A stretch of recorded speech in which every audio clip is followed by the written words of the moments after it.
Welcome, everybody, to another edition of Tackle Shop Live. I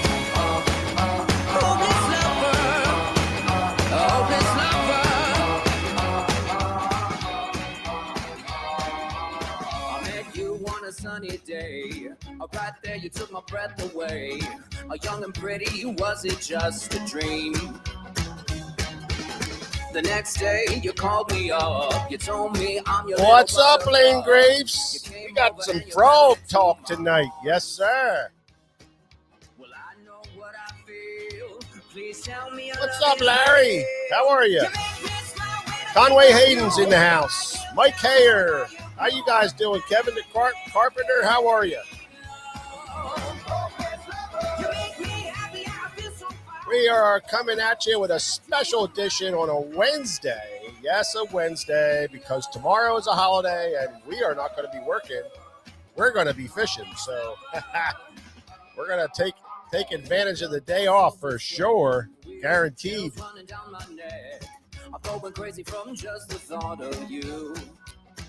But we got a great show tonight. We're going to be talking frog fishing, tips, tricks, how-tos, what we do to catch fish on frogs. Maybe it'll help you out with some of your frog fishing, some of the stuff we learned over the years. So we're excited to talk to you about that. Glad to see everybody stopping in. Appreciate everybody.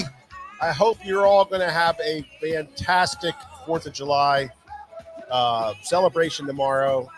Enjoy your time off there. Hope you get out fishing, as we will.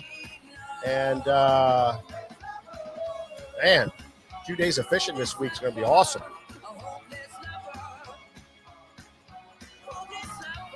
My name is Mike Acord. This is George Acord, and cameraman Nick is off for the night. He had some other stuff he had to do with his family, so he'll be back next week for sure. Got to have Nick around. Cameraman Nick's got some great information and some great insight. We always love having him here. Yeah. So we've been busy around here. We've been putting up a ton of tackle here at the tackle shop. As you well know, we are tackle junkies, and we have a big tackle box here that we love playing with tackle.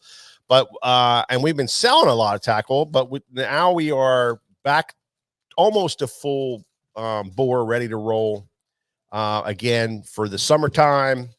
And we got everything in here. We got some new stuff that came in. We got some new products we're going to talk about tonight on Tackle Talk.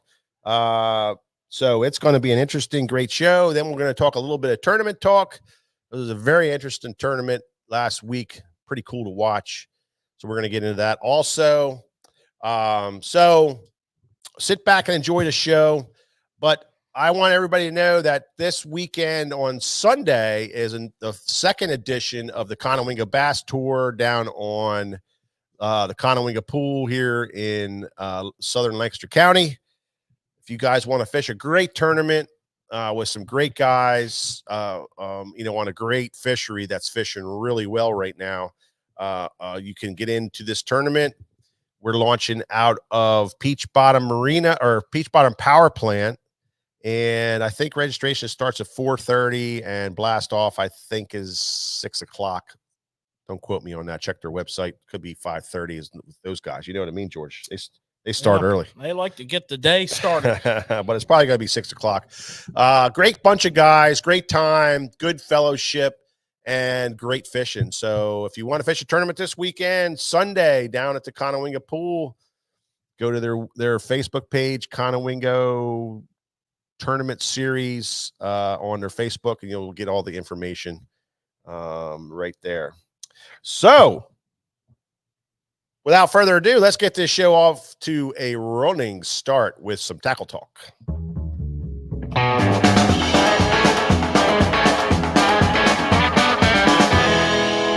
Yeah, Tackle Talk's our favorite part of the show. We are tackle junkies. We love messing with tackle, and we love talking tackle.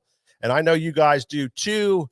George, what do we got today, buddy, for some tackle talk? Well, we have a couple of interesting items that we're going to go over. Of course. Yeah. Some of it related to our topic tonight. Okay. You know, you got to tie everything together. Absolutely. You know, I mean, sew it, George. this Sew is it. a well-produced show. let's just keep that straight. So, you know, one of the things that we talk about a lot is our sunglasses. Yeah. You know, we're always talking about Costa. We're always talking about all these high-end glasses. Well, not only that, but the importance of glasses. Oh, how important they are and how they help you with your fishing. Oh, you can't. I mean, you should never fish without glasses on from a safety perspective, but as far as the advantage it gives you. Yeah, unbelievable. And you know, we're always looking for that value out there, and I'll tell you what we have that we're going to highlight tonight is we are going to highlight a lens color in the Strike King S11 series. Okay. So this is what they call Spotlight. So that is a, for lack of a better term, a yellow lens with a silver mirror. Now this one here is on a gray frame. And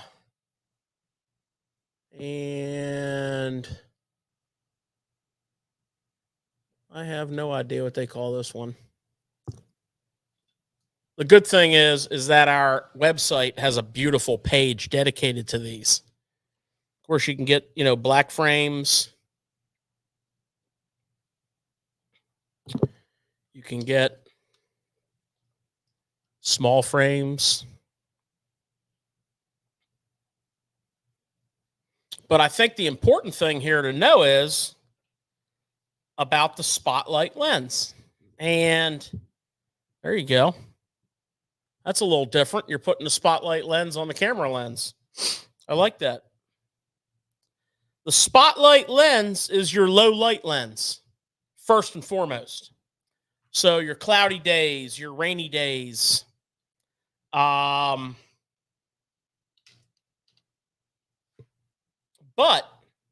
and they're great for that, okay?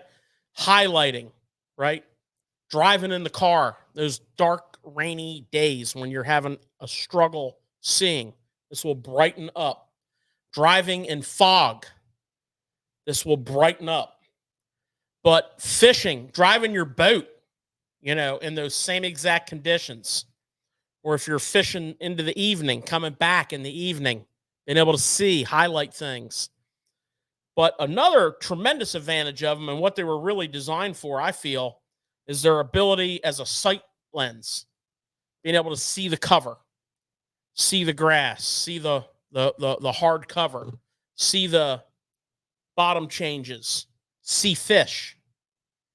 So, you know, you'll find out when you're trying to get a perfect sight picture in the water that depending on your sky conditions and your water conditions, you may need to rotate through a couple different lens colors. And that can be a little expensive. So here we have S11s from Strike King. Very clear, very nice, very light, very sophisticated. And this Spotlight lens, for lack of a better term, is a gradient. When you look at them from behind, or if you look at them from in the front, the top third and the bottom third is a tiny bit darker than the middle third. It's like a gradient lens. It's a pretty sophisticated lens, so you can kind of look down in the lens. You can look up in the lens and get some different contrast, so to speak. Really, really interesting. And $39.99. You know, so you could build up a nice little collection with, you know, the copper, green mirror, the gray, blue mirror, and the sight. $39.99. Okay, so I wanted to highlight those for you and point out that little gradient deal, because when you look at them, it's kind of like a little slot in the middle there, and you can kind of take your eyes and look through that middle part. It's a little brighter. Up and down's the same yellow, but a little darker. So good stuff. I think sometimes, you know, the all yellow is maybe it's too bright, and I think these give you that dual purpose lens that gradient's nice, isn't it? You know, and you know, maybe the top darkness will shadow your eyes a little bit, and the bottom, but it gives you that ability to kind of rotate your head and give that, but still that bright strip in the middle. Very, very cool glasses. I tell you, when you go outside with them, I messed around with them one day. I ran outside and it's different than a straight sight yellow, you know, that you find in so many glasses. Yeah, and it's very affordable at $39.99. So check them out. Either in the shop here, we have a tremendous display set up with literally every frame that they make, and we have quite a deep inventory also. Or go to sfttackle.com, and right now,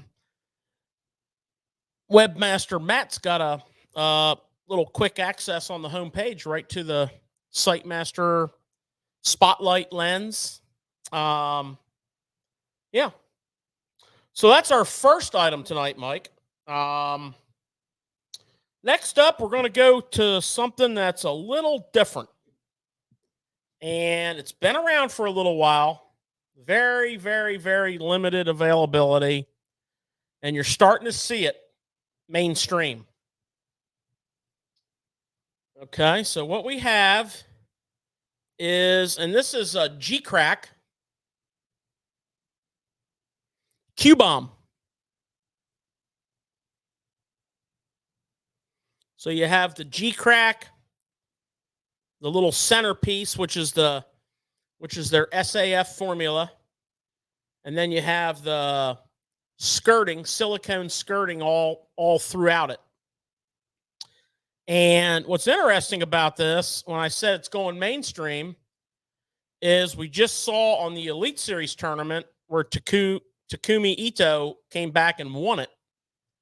Or I shouldn't say he came back. He slowly but surely improved his standing every day of the tournament until he finally won it at the end. So it didn't really come back. He came up through the field. And one of his baits was a similar brand to this made by a company called OSP. And their little core is square. It's called the Dice.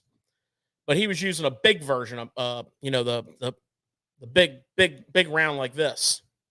This is called the Qbomb.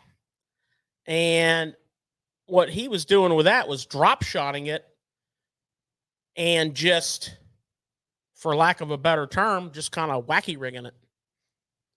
You know, just taking his wacky hook and just going through it and then drop shotting it. You can, of course, fish this as a wacky bait on a slower fall. This comes in two sizes, the 1 inch and the 1.2 inch. And it's more the core. It's more this core. Qbomb from Gcrack. So, you know, like I say, it's becoming a little more mainstream. It's kind of a different deal. And I'm sure a lot of people are like shaking their head a little bit. Either thinking, you know, what will we try to sell next? Or you might have the thought of, what will a bass not eat? Well, you know, this is just a different kind of flowing, slow sinking,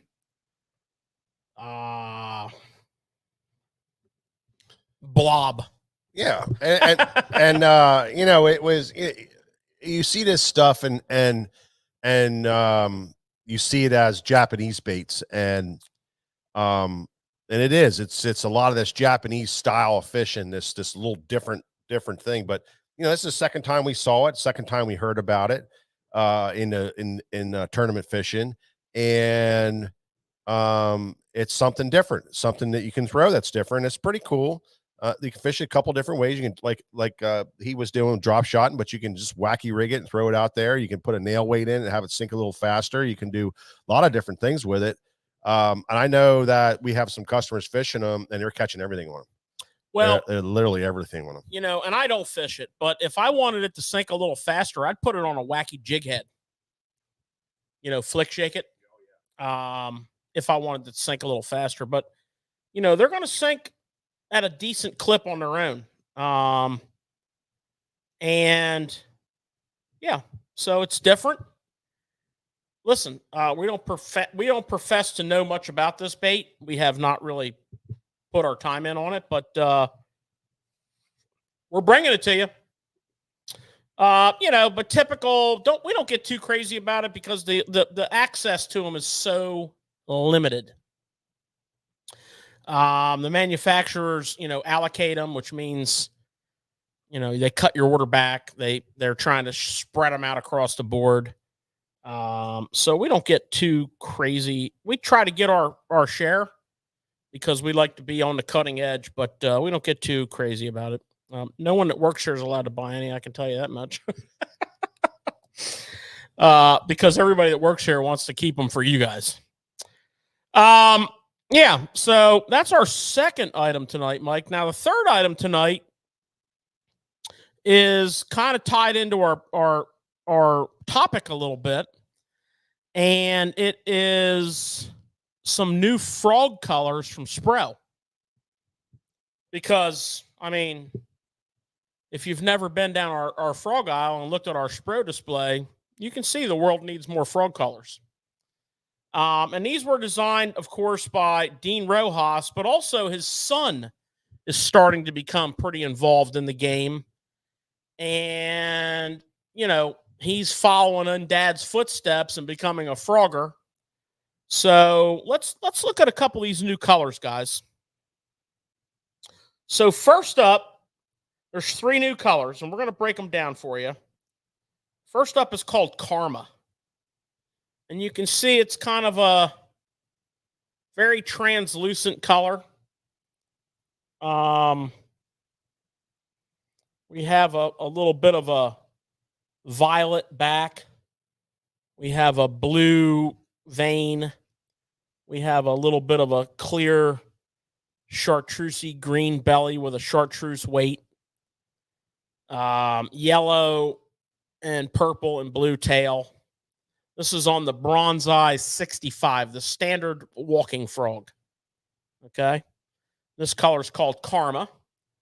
So, you know, right away, you know, whenever I see a translucent frog like this, you know, I'm thinking more open water. I'm thinking clear water. I'm thinking sunshine. And I'm thinking bait fish. That's just kind of how my mind works on this topic. And, you know, you get in that clear water, sunny day scenario, and, you know, the fish usually respond well to more transparent colors. So keep that guy in mind for your clear water, sunny day, for your bait fish situations where you're maybe skipping shade lines on overhang banks and skipping boat docks and what have you, where there's a lot of bait fish involved, perhaps bluegill. Yeah, Karma. And we have 2 more for you that we're excited to show because we love these colors, man. We love the Spro frog. Actually, we love all the frogs and we love the colors. Because we love frog fishing. I mean, we're just like straight up just into frog fishing. And a lot of our waters are pressured and we're always looking for a little something different, which, you know, might not be the most important thing in frog fishing, but like we just discussed with Karma, it's kind of important there, those situations. So now we have Carp. And Carp is a little tiny strip of red.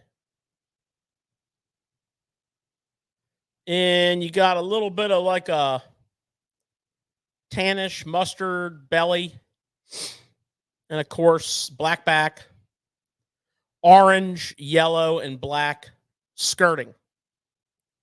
Again, in the 65 series, these colors all come in the 65 series.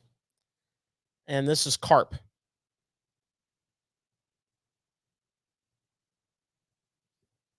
And the 65 is a great walking frog. Okay. So you get a ton of this. Walks really well. And that's Carp. Now the third one is my favorite. And this one's called Tunnel Rat. And this is Battleship Gray. Bait fish color. Shad color. Black legs. This is an all-around frog color. Definitely one to consider for your arsenal. Out of these three colors. Tunnel Rat. Got the red eyes. Yeah. And I'm sure when we get down to ICAST in like 2 weeks, and we go over for our meeting with Spro, I will promise you that there will be more new colors of frog. And that's hard to believe because there's literally, I don't even know, 30-something colors of Spro frog. I mean, here's one that you might not be familiar with. Poison frog.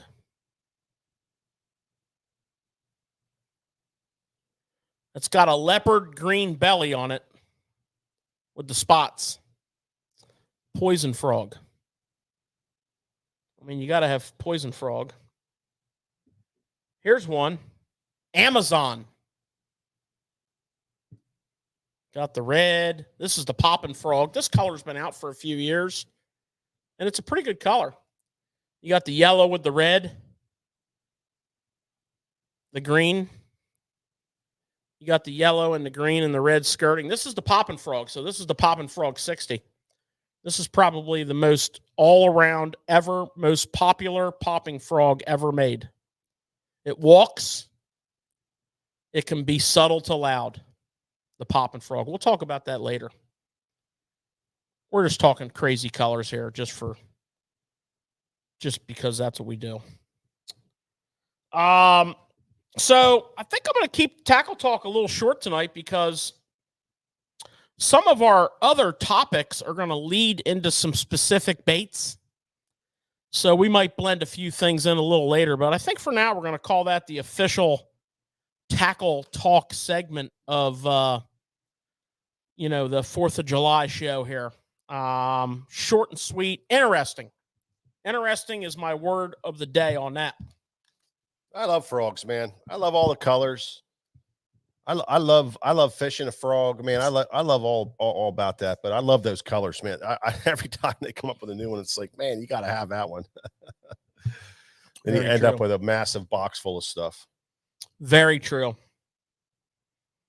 So Mike, last week we had the Elite Series event on Smith Lake in Cullman, Alabama.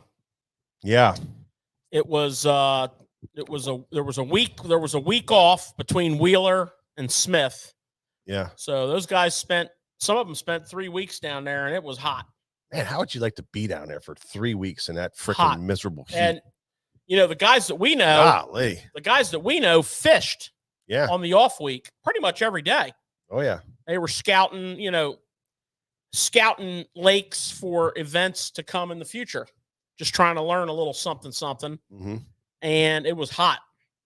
Yeah. And I read something that Cooper Gallant had on his social media when he was at Wheeler, that the one particular day of fishing at Wheeler, he drank 3 gallons of water. And he had set one of his gallons down on the front deck of his boat.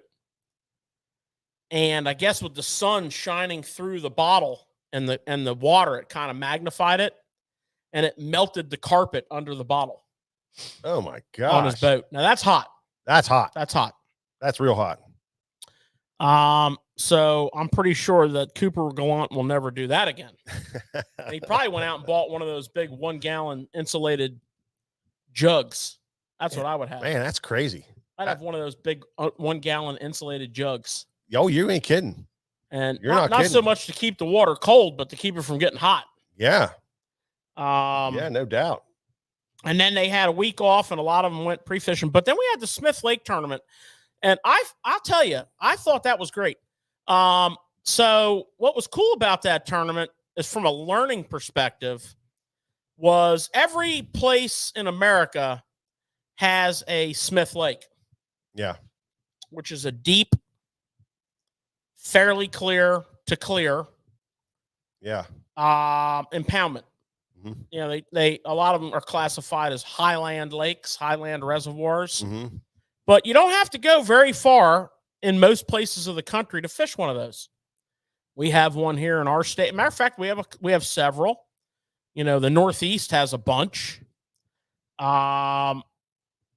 Like I say, pretty much everybody has access to one of those. So it was an interesting learning curve. Now, obviously, we expected it to be a forward-facing sonar, you know, Demiki rig, minnow rig deal, and it was. Yeah, there were some guys that really felt like there would be a shallow water bite too. Some of the local guys figured that there would be a shallow bite, but that just never happened. Well, I mean, let's just say Steve Kennedy. Yeah. And let's say Shyrock. Yeah. And there was a couple other ones that did, in fact, let's just say Brian New. Brian New threw a buzzbait the whole time. Shyrock threw a Choppo. Mm-hmm. And Steve Kennedy threw a glide bait. Yeah. And it was all shallow stuff. And that's where I found it interesting. So, you know, what do we learn? We learned that no matter how hot it is, no matter what time of the year it is, there's a certain amount of fish population that lives in the shallows, which we already knew this. Yeah. But some of that footage too, that showed those wolf packs of fish cruising the banks and stuff. That just proves. We learned about wolf packs. Yeah. Which, you know, we've experienced that. You know, my first experience years ago with wolf packs was on Kerr Lake, and it's exactly like that footage. Mm-hmm. You just see all the fish. They're moving down the lake, hunting. Yeah. And, you know, that is a topwater glide bait, buzz bait scenario. Yeah. Which we saw. So, and the reason, the way it works is cover a ton of water. Yeah. Like burn up miles of shoreline. Yeah. Your trolling motor constantly on it, which, you know, I know you and I have a really hard time doing that. And I know most people that I fish with have a really hard time doing that. Yeah. Where you're so worried about putting a cast on every good looking little nook and cranny that you miss the big picture, which is the fish you're fishing for are not sitting there. Yeah. They're not sitting there in the shade waiting to ambush bait. They're cruising, looking to attack bait. Right? Yeah, those wolf packs. So, definitely. I mean, if you cast here and you're worried about casting on this side of that log, forget about it. Just get it close. You got to keep going. Keep going. Keep going. And when you come across them, you hook up. Yeah, slow down. And you see 2 or 3 fish come out with the one you hook. So that, you know, I was making some mental notes on that, you know, reinforcing some stuff and kind of feeling like, you know, it really fits me. And I think it fits a lot of you that are watching, because deep down inside, a lot of us love to fish shallow. We love power. We love a buzz bait. Mm-hmm. We love a topwater. We love a glide bait. And now we have the greatest anglers in the game saying to us, you need to do this. Yeah. And we just showed you for the last 3 to 4 days that you should have confidence in this if you don't have confidence in it. Because as anglers, we really get hung up on confidence. Yeah, and you know, to see it done in that heat, I mean, just really opens up a whole new Forget about game it. for a lot of guys. Because Forget about the heat. well, I know a lot of they were saying. A lot of guys were like, well, man, I got to go out to the drops. I got to fish to deep water. I got to go get on my live scope and do all this stuff. But there is that bite. Yeah. Yeah. And there's that, and there is the deep bite too. But yeah, you know, I think the thing here is the confidence thing. Like, these guys are Elite Series pros. They know about this. Yeah. The rest of us mere mortals might not know about this. But we do have one of these lakes within our range. Mm-hmm. So, I mean, as aspiring anglers to get better, you know, we should load the boat up and go to one of these lakes and put the boat in the water. Yeah. And pick up our glide bait and our buzz bait and our chopo and attack. Yeah. And fish. Some of these lakes are small. You can fish the whole ways around them. Yeah. And see what happens. No doubt. So that, I think, is some homework for all of us in our quest to get better. Now, the other, and I'm going to bounce back and forth on these tournaments, but the other tournament that was going on the same time was the Bass Pro Tour on the James. Man. And that's all about shallow water. Yeah. That's tidal water. Yeah. That's the wheelhouse right there. I mean, we are all down with the tidal water. Love it. Fished the James for years. Yeah. Love it. It's a phenomenal fishery. I think they highlighted it, particularly the Chickahominy, or as the locals call it, the chick. Yeah. As a fishing factory. You know, Yeah. the chick's been stocked with, you know, Florida strains, and they got big fish down there. I mean, we know guys that catch 10-pounders down there every year. Yep.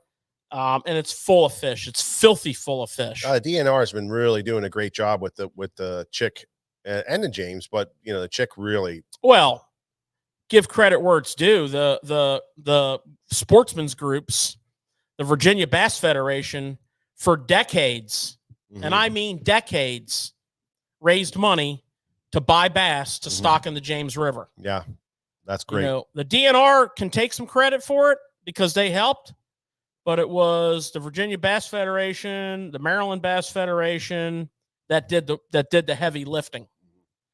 And you know, it's a phenomenal fishery. We got to see it, but it was all, you know, on the topic of shallow water. Yeah. It was all shallow power fishing, which, you know, is yeah. You know, the whole gamut played, including the frog. Yeah. But getting back to the Smith Lake tournament, couple things that I found interesting, and I hope you guys did too. And I hope you find this enlightening, because I sure did. I studied this tournament big time. Of course, the forward facing guys, you know, were the majority of the field. Yeah. Which is good, because those shallow guys couldn't have too many people up there thumping around with them. Although the lake is gargantuan on shoreline. Oh, it's got 550 miles of shoreline. Yeah, it's a big place, man. It's not a huge lake. No, but it goes up and splits. And yeah, it's got like all these arms and stuff and pockets. And yeah, if somebody ever tells you on Smith Lake that the pattern is to fish to pack pockets, you should just punch them right in the mouth, because they just told you to go out and fish 11,500 pockets. You know, there's a million of them on there. No doubt. But what was cool was that the Mickey rigging guys, I call it the Mickey rigging. I'm sure you guys have your own lingo for it. Minnow. Russ Lane calls it minnow rigging. Minnow fishing. They're all calling it minnow fishing. Yeah. Whatever. I mean, we've talked about it for like hours upon days, you know, and here we go. The Z-Man scented jerk shad and the Strike King baby Z2 once again dominated the event on various jig heads, from quarter to a half ounce. Quarter and 3/8 seem to be where it's at. And we've gone over this. This is a great way to fish on forward facing. And they had phenomenal footage. Oh yeah, great footage. You watch that screen, those screens. Well, that was cool. Footage. A lot of the Humminbird pros, we were talking about it. They all had to run apexes this year on their boats. And one of the things was they're pushing the apex unit, but number two was they can tie them together so that the cameraman can get a picture of exactly what they're seeing. Yeah, but most of them were Garmin's. Most of those screens that you were reviewing were Garmin's because very few people run the Humminbird.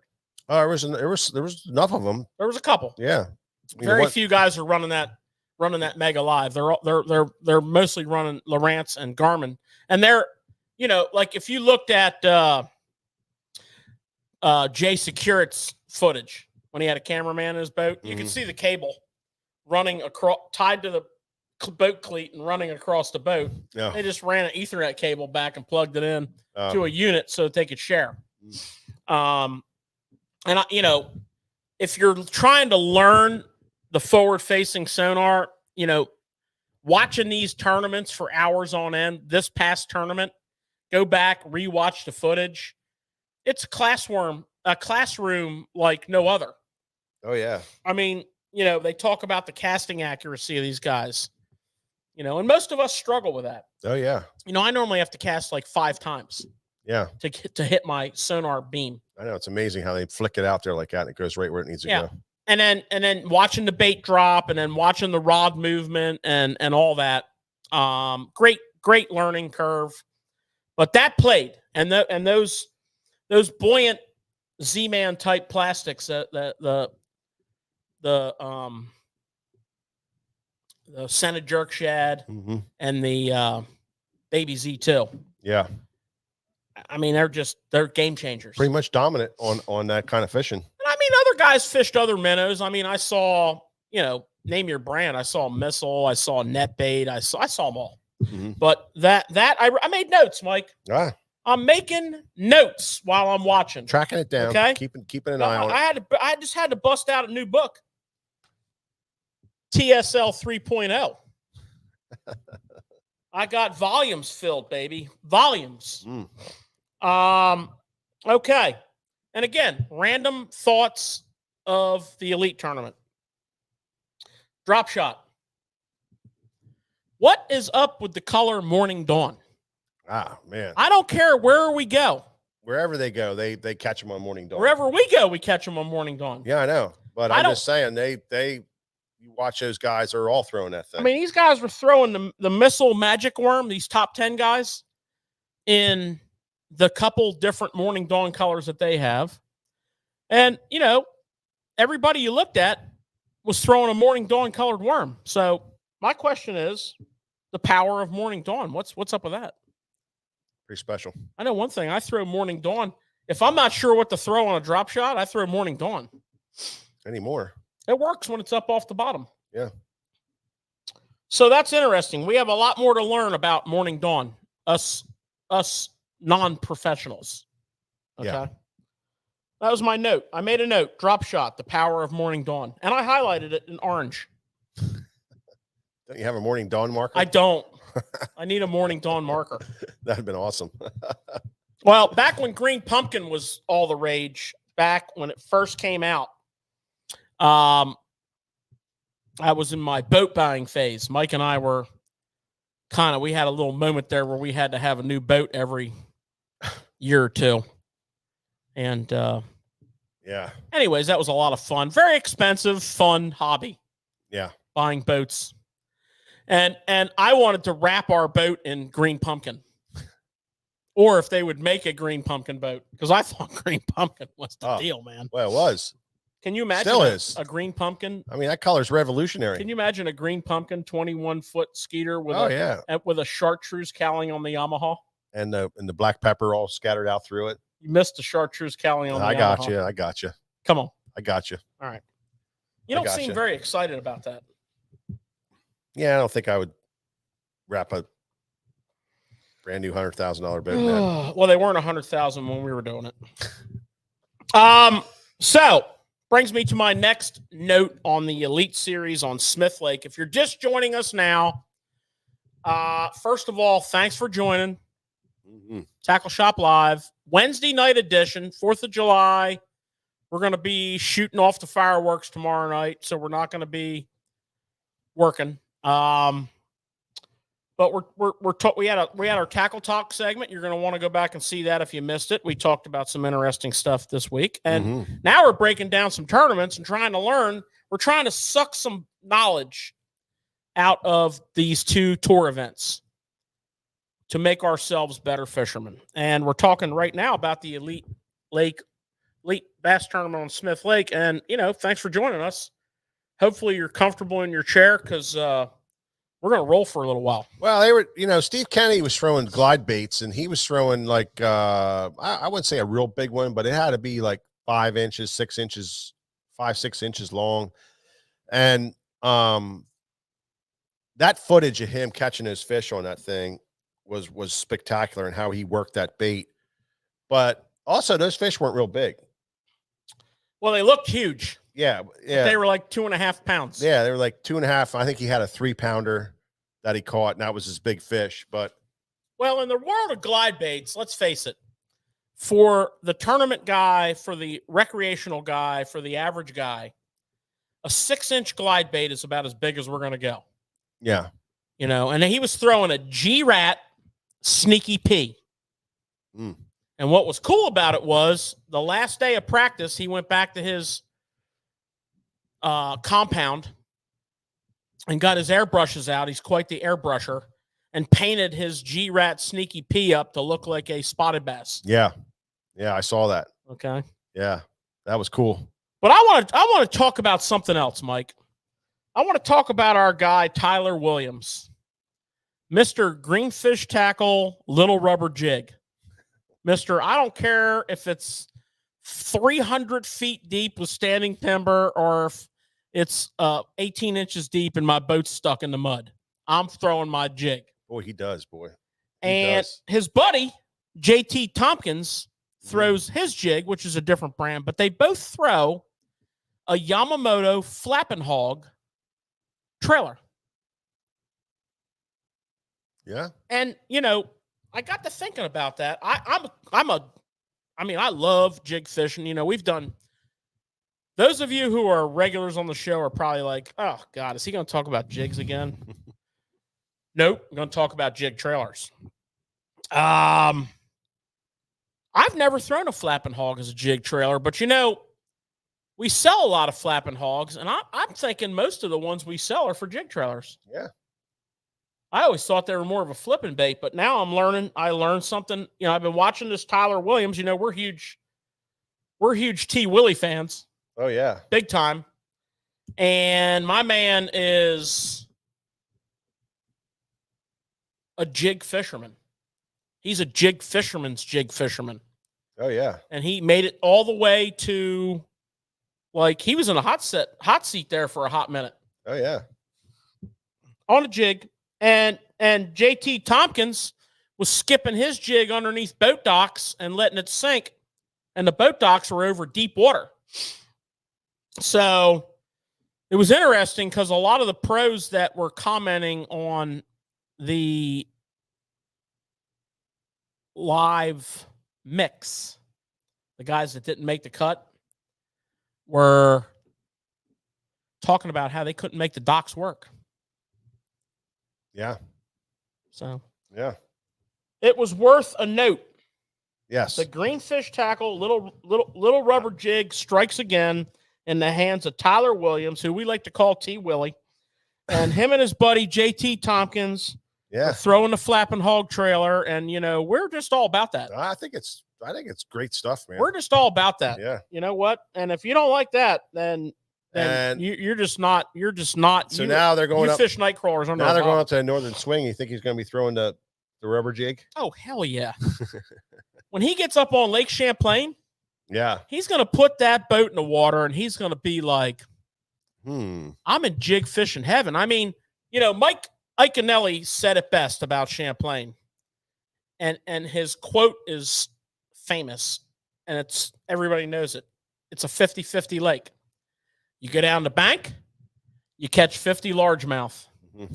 on cover, tight and shallow. Mm-hmm. You roll out on the break, and you catch 50 smallmouth. Now, of course, 50 is a big number, but Yeah. he's making a point. Right. And his point's correct. If you're up north in Messacoy Bay, if you're like mid-lake, Yep. I mean, if you drive down Lake Champlain from one end to the other, which I've done already, by the way, many times. Yeah. And it takes a while. Yeah. You have time to get in your thoughts. You have time to, reflect, because it's about an hour and 30-minute ride down there. And I like to cruise in and kind of look at some of the bays and stuff on the way. They're all the same. Pencil reeds, milfoil, coontail, flip a jig. Yeah. Yeah, my man's going to be cracking them on jig. I don't know if you paid much attention the last couple of years when the elites went up to Champlain. But Seth Fighter has done live how-to seminars on jig fishing, milfoil, and coontail. Yeah. To the tune of an Angler of the Year 1 year on a jig. Okay, so yeah, is he going to be fishing a jig? Is that what you asked me? On the northern swing. Have we established that he is going to fish a jig? Champlain is definitely a jig. I guarantee you he brings Thousand Islands. I guarantee you he brings in a 20+ pound bag of largemouth one day on the Thousand Islands. And then on Thousand Islands. Yeah. One day he brings in a 20+ bag of largemouth. Yeah. Well, I would be willing to bet large sums of money, as much as $5. So you think about that before you write a check with your mouth that your ass can't cash. well, I can guarantee you one thing: if he does that, he's not going to win a tournament. One day. He's not going to win a tournament flipping a jig. Listen, 21 pounds is 21 pounds, bro. He's not going to make the top 10 flipping a jig on the St. Lawrence River. So will not. What I'm saying is one day. I understand that, but I'm saying, and you're not disagreeing with that. No, I totally agree with that. You're making your own statement here. I'm saying that there's no possible way that he can win a tournament or even hit top 10 with a jig on the Thousand Islands. Well, thank you, Captain Obvious. And then I think on Champlain he can make a top 10. Then I see we do not have a bet here. Well, I'm just saying that's my take on Tyler Williams on the Northern Swing. T. Willie. Close friends. Now, I would like to say this. I would like to take a $5 wager with you that one day of the Thousand Islands event, he brings in 21+ on a jig. Okay, I'll take it. One day. I'll take the $5 bet. Okay, let's shake on that. Okay. On camera. All right. It hasn't been done up there. Oh, yeah. No, hasn't been done up there. Oh, mercy. It sure has. They've done 20s and they've done lots of 18s, but they've never done 21 on a jig. And get your popcorn ready. All right.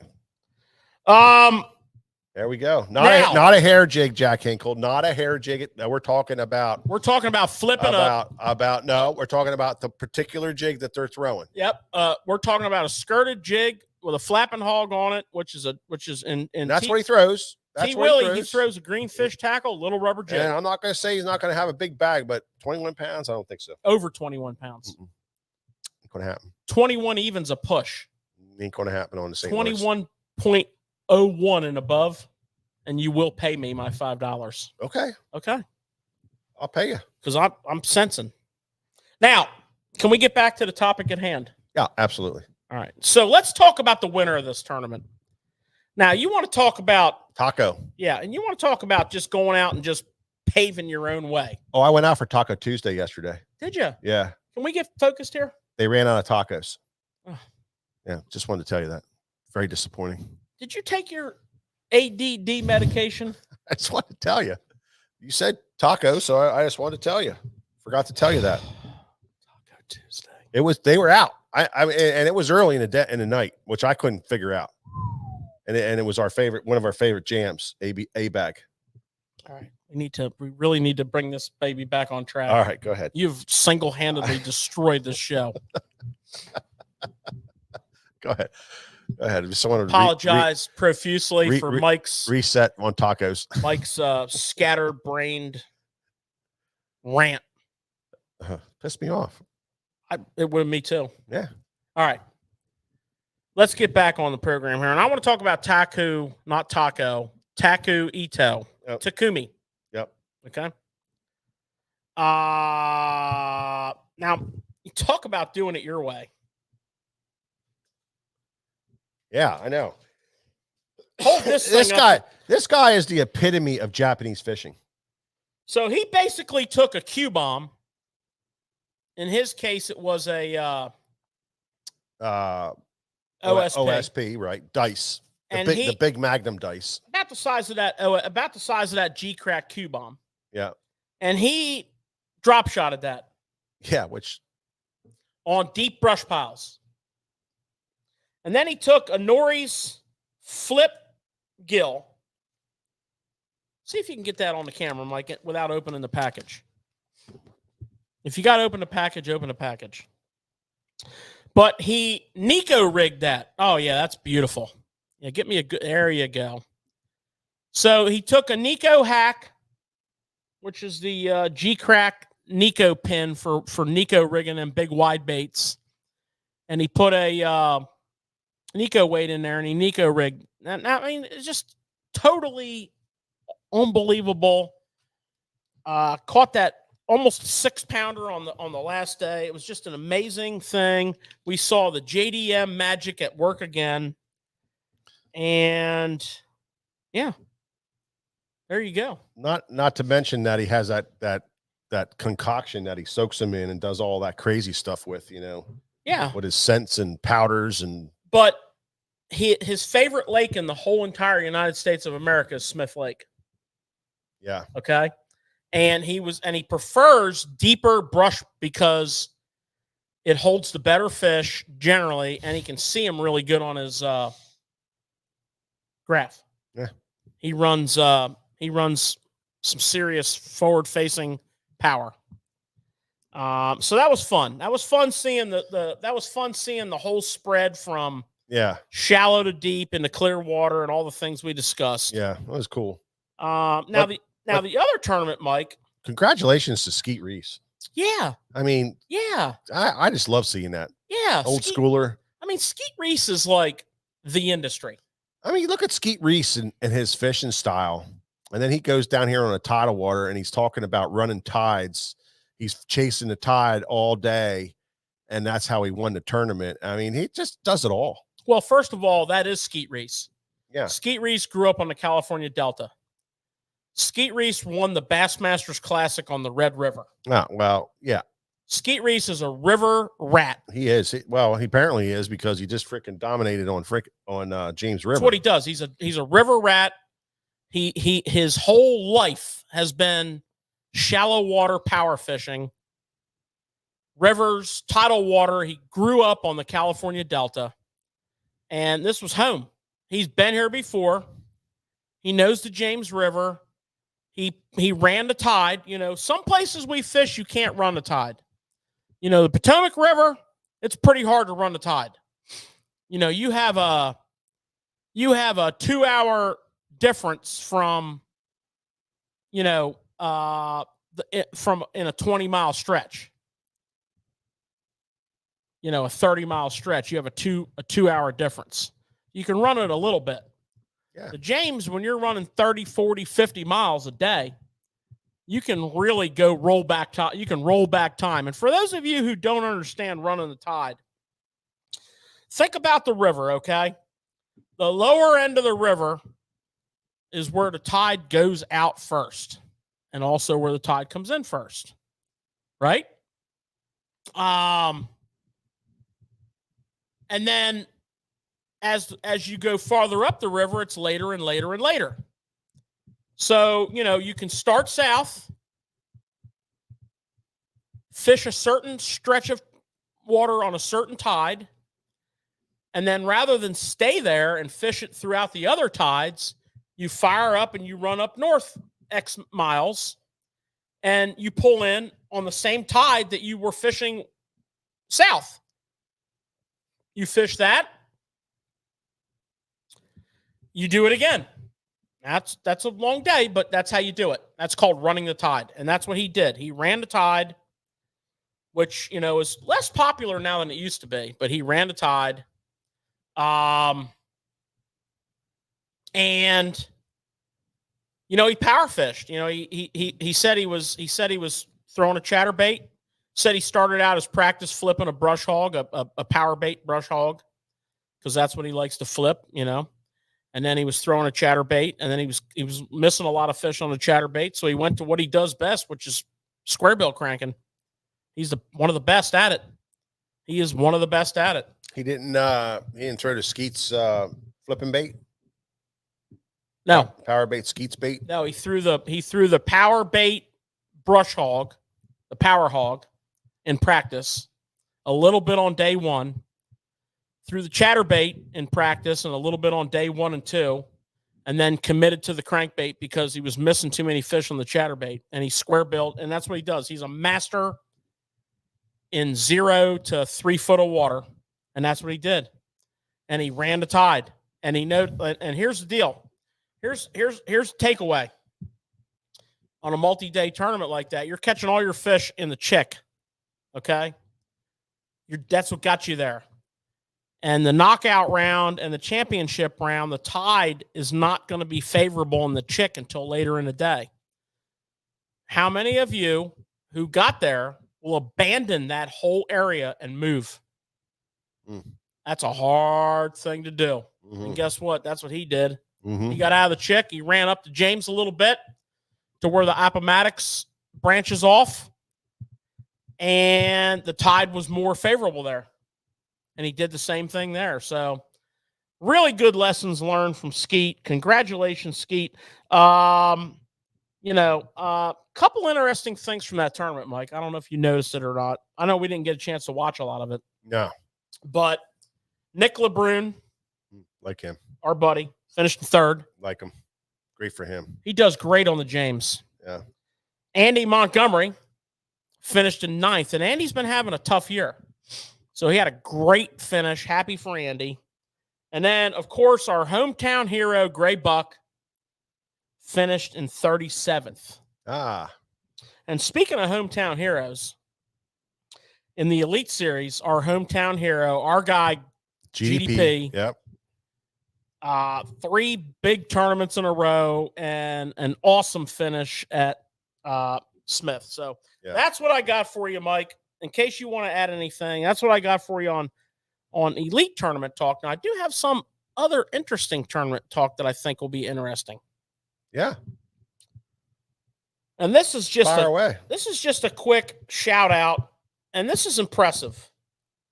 So the high school championships, the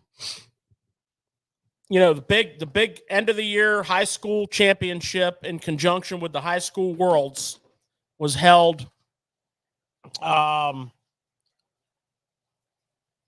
2 weeks ago. Not quite. And of local interest, and this is the second time that's happened with local guys, Josh Kaufman and Trent Carey won the damn thing. And first of all, cheers to them. Cheers to them. Cheers to them. Absolutely. Okay. Fantastic.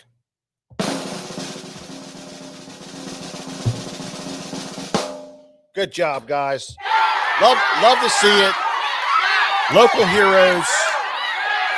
We've had this happen before, and great to bring it back. These guys work super hard. They both are just really super nice guys. They come into the shop, and we've seen them grow up. We've seen both of those guys grow up into the sport and fish with just little shavers, man, coming in here when they first started in the clubs before high school, and then got into the high school scene and seen them grow. And they're going to be some they are some hammers. I'm telling you, they can catch them. So pretty cool. First of all, they've grown up on electronics. So when it comes to forward-facing sonar, I like to pick their brains. Oh, I think so. Yeah. Anyways, you guys want to talk about some fishing pressure? So the tournament that they won was the high school national championship. They each got a $5,000 scholarship for winning. And Trent's gonna go on to fish with a college. And I'm sorry I didn't write down the team, but he's gonna go on and fish at the collegiate level. Yep. And Josh Kaufman is going to fish. He's going to jump into the BFL level. Josh has a different career path. His dad is the owner and inventor and designer and mastermind of Rockproof Boats, which is one of the most epic, phenomenal river boats, rock boats, as they're commonly called now, ever made. For sure. So obviously Josh is going to he's going to trend into that direction. That's going to be his baby. But I look for him to just be wrecking BFLs, jumping into Toyotas, and who knows? Who knows? Don't they both get to fish some other tournament too with that? They get to fish the Toyota Championship. Yeah. But let's talk about fishing pressure, Mike. Yep. So the tournament that they fished, now this was on Hartwell. Yeah. Which they've been on Hartwell. They go to Hartwell every year. Yeah. They go to Hartwell every year. Josh's dad, Brent, takes them down. He's their captain. He's done so much for these boys as far as helping them. And they go down every year and they put their time in. Oh, they do. They put their time in. They fished this tournament before down there. Yeah. And they love the lake, so they go back. Yeah. Well, the tournament they fished, the world champion, the high school national champions had 249 teams in it. But at the same time, the worlds were going on, the high school world champions. It was concurrent, and you could fish them both. Yeah. But all the world teams that weren't qualified for the national championship meant there was 437 boats on Hartwell Lake. Good gosh. And these gentlemen talked about the pressure, and they talked about,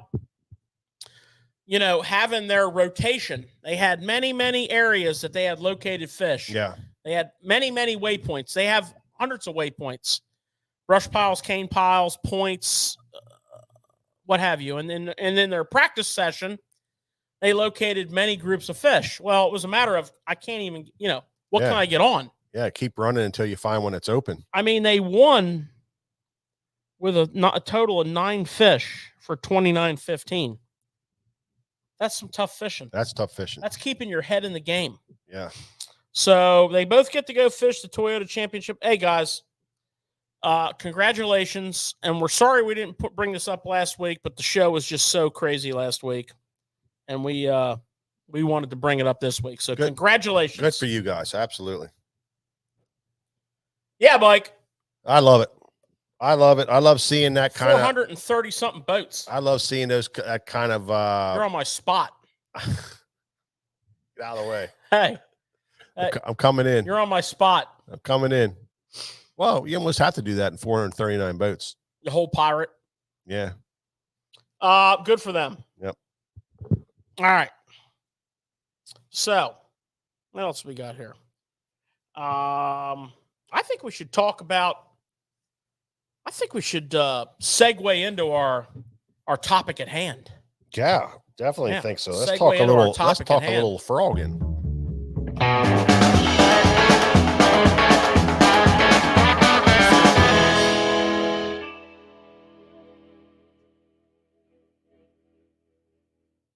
Fancy. Well, Mike, in this part of the country, we always say from Father's Day to the 4th of July is some of the best frogging that we have. Yeah, I guarantee you. That's like our slogan. It's typically the Father's Day kickoff for frogging. Really gets kicking off, and it stays good. Right on through till the grass starts to die off. I mean, you can catch them on frogs. It's a long time. Well, not only that, we've expanded our range. We are frogging quite a bit on cut banks, shade lines, boat docks. We're fishing our frog as a topwater in places where we can't fish our topwater. Yeah, I mean, there's a lot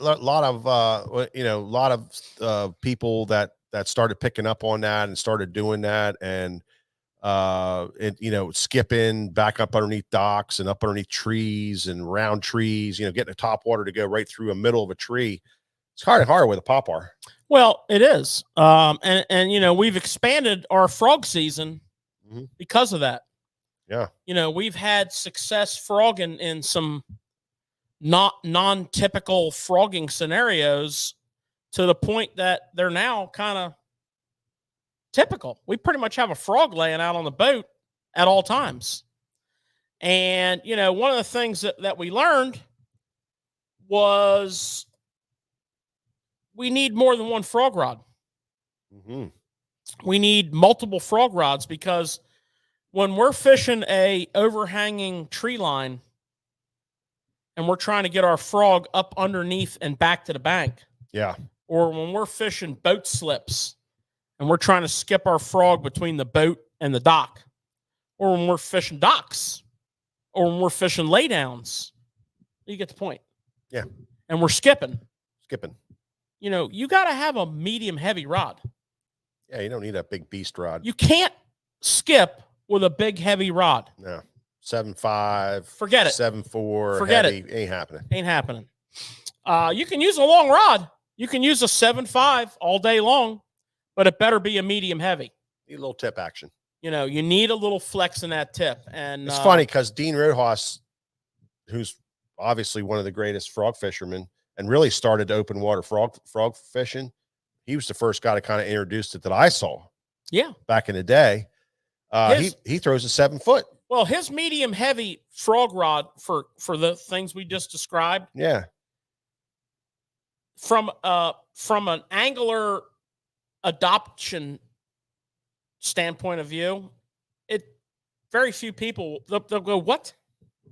Yeah, we all have it. It's too soft. We all have that My rod. spinnerbait rod has more juice than that. We all have that rod. It's that it's that 7 foot 7.2 medium heavy. Medium heavy. That's all you need. We all have it. And I like a fast taper.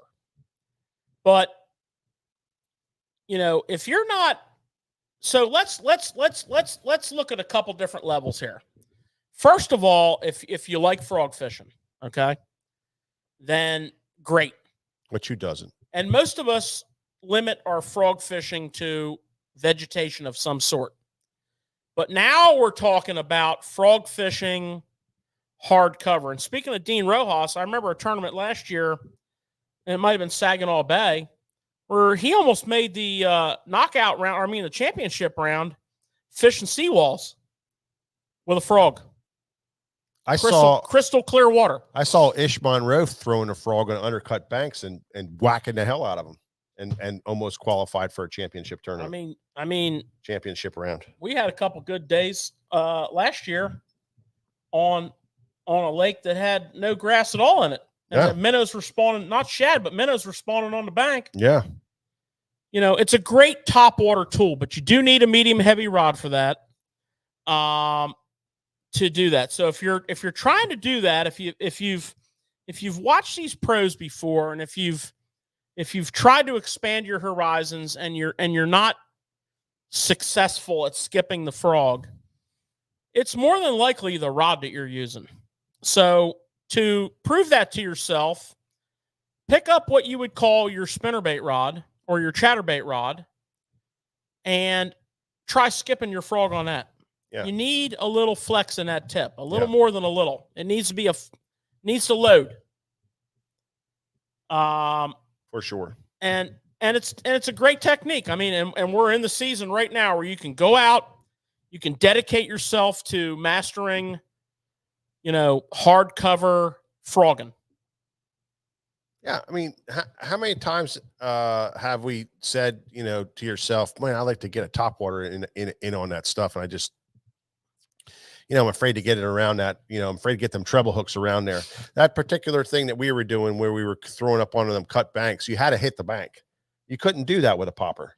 A popper would have worked well, but you would hang up in that grass. That's the bank grass. That was the bank. bank grass and the not just that bank. It was the hard bank came into the water. It was kind of undercut a little bit. Those minnows were out in front here. If you didn't hit your frog up on the bank and drop it in the water, fish. you didn't catch them. Not only that, if there was a piece of wood there, you needed to bang off that wood. Yeah, you need to bang off that wood. And guys are out of frog. They got frogs in every size, every color, every shape now. So you can throw these frogs and skip them and back up underneath that stuff and get to places that you couldn't get at top water. So think of it in that sense, George. That's what it's all about. It's all about hardcover frogging. Yeah. And it's deadly. It is. It's deadly whether you're on tidal water, no matter whether where you're on a lake, a river. Right. We catch smallmouth on a frog, for God's sakes. So that is step one. Right. And then step two, of course, is traditional frogging vegetation. Anywhere and the different thicknesses of it. Anywhere from clump grass pads to that Jordan Lee cheese beat down that he demonstrated on heavy hitters in the cheese, where you better have the opposite frog rod. You better have a 7.4, 7.5, 7.6 heavy to extra heavy. Yeah. When you're cheesing. And for us, and a lot of people around the majority of the country, that's later in the summer. Mm-hmm. That's into July, August, when that cheese mats are forming. The water's getting real clear around that grass. They were down in Florida, so Florida's a month or two ahead because of their weather pattern. For sure. So if you're in that environment, you need the other end of the spectrum. So you need what I would call the third frog rod, which is the 7.5, 7.6 heavy to extra heavy. Yeah. 7.4 to 7.6. Well, not only are you setting the hook on the fish, but you're bringing in 3 pounds of cheese and grass and everything else. Well, what happens, that fish eats that bait and turns, because you need to give them that pause. By the time you set the hook, they're 3 feet over here, and you're just buried. Mm-hmm. And if there's a lot of fish around, you notice with him, if he would have went blasting in there with his trolling motor, he would have ruined the area. Mm-hmm. So at that point, it becomes tug of war. I need heavy equipment here. Yeah, I need diesel power, heavy equipment. Yeah, I need to bring all that 5-6 pounds. We need to move some timber here. Yeah, we need to bring all that stuff with us. But the sweet spot is somewhere in between there. Yeah, where you're throwing 7 to 7.5 foot heavy power, fast to extra fast taper. I prefer fast. 7.3 is a super popular size. 7.2 is a super popular size. And every manufacturer has a phenomenal frog rod. Yeah. Whatever your favorite rod manufacturer is, they have multiple options for frog rod. Here in the shop, we have many brands. And, the other day I was talking to somebody who likes Lew's rods. And he wanted something for vegetation fishing, pads, milfoil, hydrilla. And we went with a 7.3 heavy Lew's Custom Pro.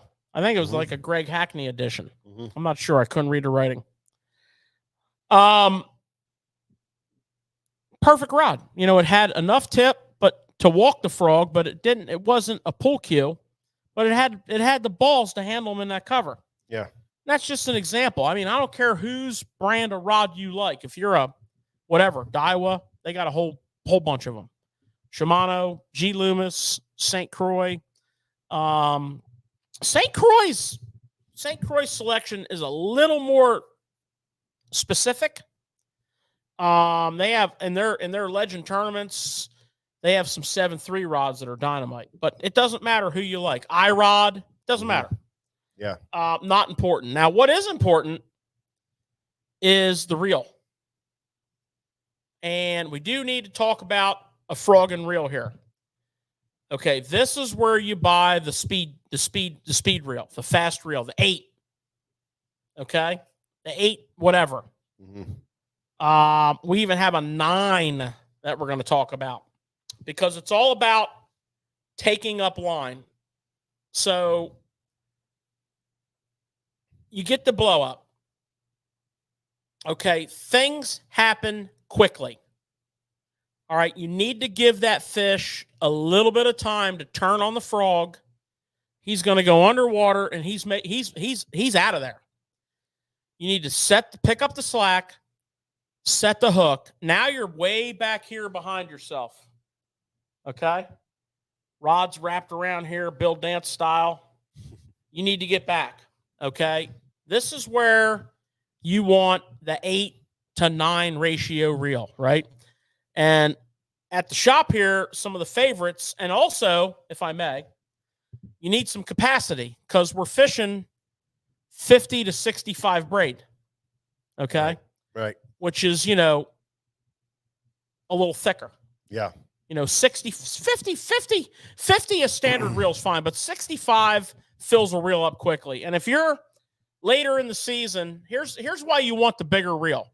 Later in the season, when you're making those bomb casts, because the water's crystal clear and you need to stay way back off of your target and you're bombing the cast, the longer rod and the bigger reel will give you the longer cast. And the reason the bigger reel will give you the longer cast is it doesn't empty out quickly and lose its energy. It just casts farther. Okay? Yeah. So, like a Tatula, if you're a Daiwa guy, a Tatula Elite. You always wondered what the Tatula Elite's all about. The Tatula Elite's got a little deeper spool, a little more capacity. It's a long-distance casting reel. It's very high quality. It has a light aluminum spool that casts far. That's how they get the distance. It's got that capacity to not empty out and die off so quick. Yeah. It's got a aluminum side plate. Yeah, it does. Yeah. And it comes in an 8-to-1 that takes up 33.9 inches per crank. Yeah. Okay. I got a note here. It is $249.99. Yeah. A couple bucks more, but you're getting that castability, you're getting that durability, you're getting that power. And you're putting together a really good frogging outfit that can be used for other things. Yeah, absolutely. The red reel, the Lose Hyperspeed, and we don't sell a lot of these. They're 9.5 to 1. They have decent capacity. They'll hold 120 yards of 50-pound braid. 9.5 to 1, 40 inches of line per crank. So this baby's sucking some line up. And 20 pounds of drag. So it's got a hell of a drag on it. Which is another thing what you need. Big heavy drags in there. Yeah, you're locking them. So there you go. Corrado Shimano, the 200 size, both in the DC and the Corrado M. Again, bigger spools, bigger line capacity. Excellent carbon drags. So look for reels like that. Look for reels like those few reels there. You're going to be, $199 to $280, but it's important to point out. It's going to hold up. Yeah, it's important to point out there's something you said there, and you said it kind of quickly, is the longer the season goes, the more these fish are pressured. And like George said, the water clears off. And when he said about having to bomb your cast, your shallow water, the boat comes into an area where it's just shallow water, and it changes the pressure of the water, and the fish can sense it. So those fish that are being beat up day in, day out, all day long, if you can reach out a little bit further past where they don't really kind of know that you're there yet, or don't feel threatened by you're going to have a better chance of getting that blow up. You're going to get more bites. You're going to get more bites, more blow ups. And one of the reels that's interesting is that DC 200, because the DC mechanism casting in the Shimano reel, I have yet to find a reel that I can throw further than that reel. I've been schooled on it twice now. It won't happen again because I got the DC dialed in. I know what I'm doing with it now. It casts further than anything I've ever casted, and I've seen where that extra 10 feet makes a huge difference, and that's going to make a big difference for you in frogging because it's got the big spool, it's got the big line, it's got the big gear, it's got the big drag, and it throws 100 freaking miles. It really does. So, very important point there. Oh yeah, definitely. Yeah, 100%. 100%. You just kind of brushed across it. And I thought it was important to really let guys know that. Well, when you get into that shallow water situation, there's a couple things that I feel are important. First of all, turn off your transducers. Yeah. Turn off your transducers. That ping, those fish sense that. Mm-hmm. You can disagree with me all you want. That's fine with me. Mm-hmm. Turn them off. You don't need them. Mm-hmm. If you need to know how deep it is, stick your rod down in the water. And then you can also tell how hard the bottom is.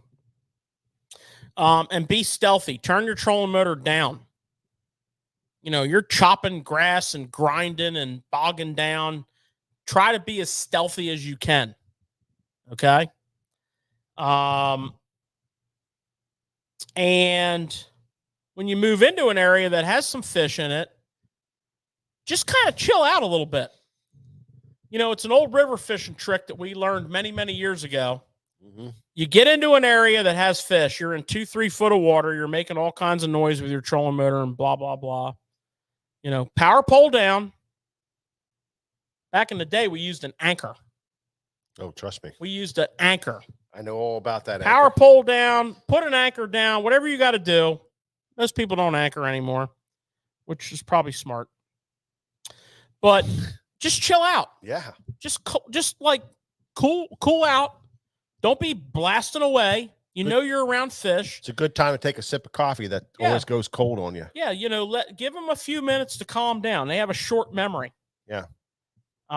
Danger has left. Yeah. Okay.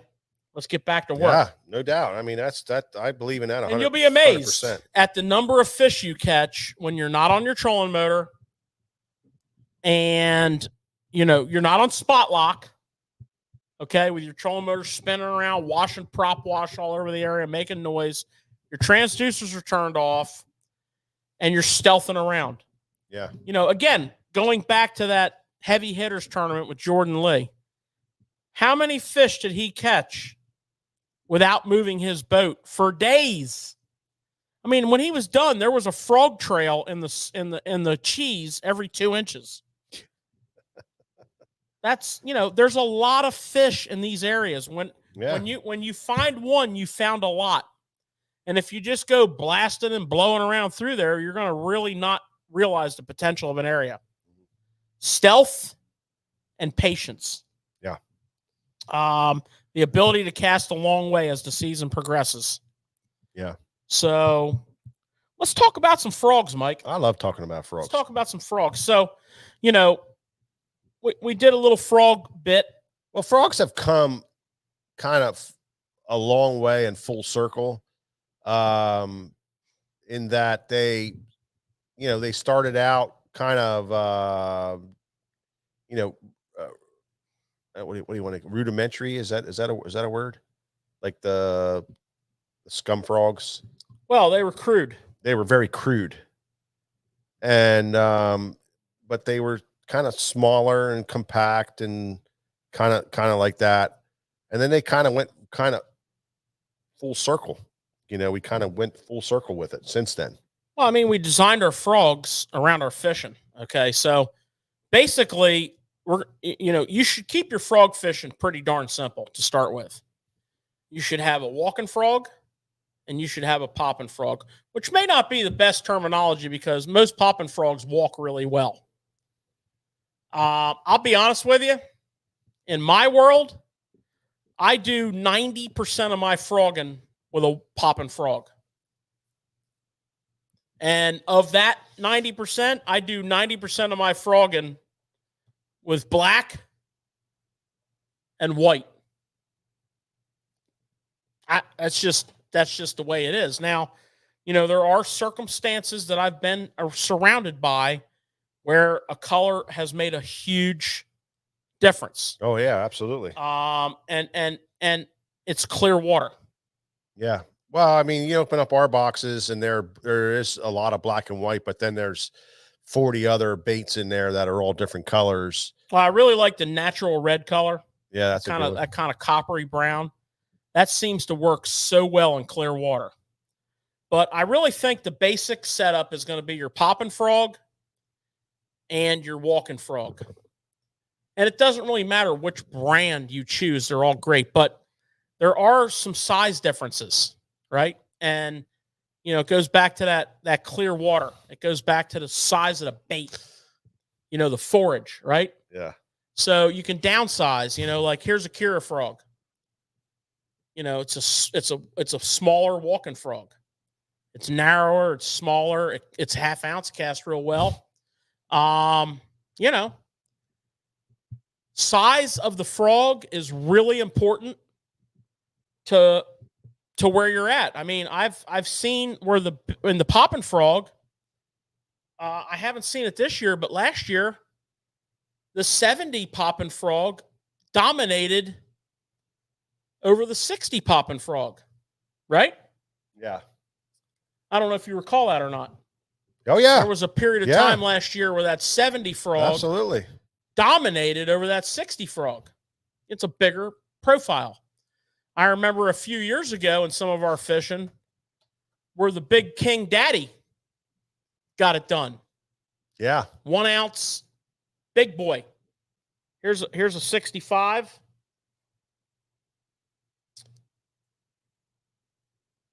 There's a 90. There's time and a place for all that stuff. And, the size of the bait, the thickness of the cover. What I noticed with that big 90 when it was hot for me was the way it landed down. It made a big plop when it landed down, right? And that seemed to be the deal for a while. So, the size, I mean, I don't know what your feelings are on that, Mike, but that's for me, that's what I'm looking at. Well, size does matter. Let's just get right to it. There's a time and a place for big frogs. There's a time and a place for small frogs. There's a time and a place for that little bitty 40. And not in my world. Well, there is. There absolutely is. There's a time and a place for this stuff. And just because, you don't have it in your world doesn't mean that it's not a player.